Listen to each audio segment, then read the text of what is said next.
আসসালামু আলাইকুম ওয়া রাহমাতুল্লাহ।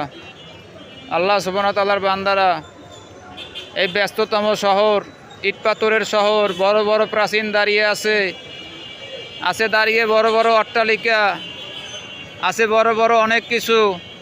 এই প্রাচীনতম শহরে তোমার আমার ঠিকানা হবে না। তোমার আমার ঠিকানা হবে 3.5 হাত মাটি। তোমার আমার জন্য আছে 3.5 হাত মাটি। তোমার আমার ঠিকানা হবে 3.5 হাত মাটি। অতএব আল্লাহর বান্দা, ও আল্লাহর বান্দা, রাসূল সাল্লাল্লাহু আলাইহি সাল্লামের উম্মত, আল্লাহকে ভয় করো, রাসূল সাল্লাল্লাহু আলাইহি সাল্লামের পথ অনুসরণ করো।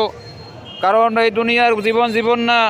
যখন আমার শ্বাসটা বের হয়ে যাবে, আমি না হয় দুনিয়াতে আহাম্মকি বানা করে গম্ভীরতা দেখিয়ে চললাম, কিন্তু মৃত্যুর পরে আমাকে যখন কবরে রাখা হবে, তখনই কিন্তু প্রথম বলা হবে বিসমিল্লাহি আলা মিল্লাতে রাসূলুল্লাহ। অতএব রাসূল সাল্লাল্লাহু আলাইহি সাল্লামের উপরে যখন আমাকে শপথ করা হবে, তা আমার জীবনটা যদি রাসূল সাল্লাল্লাহু আলাইহি সাল্লামের তরিকা মোতাবেক না পরিচালনা করি, তো কীভাবে রাসূল সাল্লাল্লাহু আলাইহি সাল্লাম আমাকে গ্রহণ করবে? হায়াতের জিন্দেগিতে যদি আমি বুকের উপরে নৌকা লাগাইয়া ধানের শীষের মিছিলে যাই, যেমনি আমার চোপড়ায় বাই করে দেবে, আবার ধানের শীষের লোগো লাগিয়ে যদি নৌকার মিছিলে যাই, চোপড়ায় বাই করে দেবে।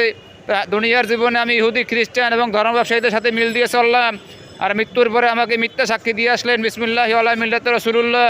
এই মিথ্যা সাক্ষীর জন্য হয়তো বা আপনাকে কালকে আমাদের ময়দানে জবাবদিহি করতে হবে। তাই হায়াতের জিন্দেগিতে রাসূল সাল্লাল্লাহু আলাইহি ওয়াসাল্লামের পথ অনুসরণ করুন।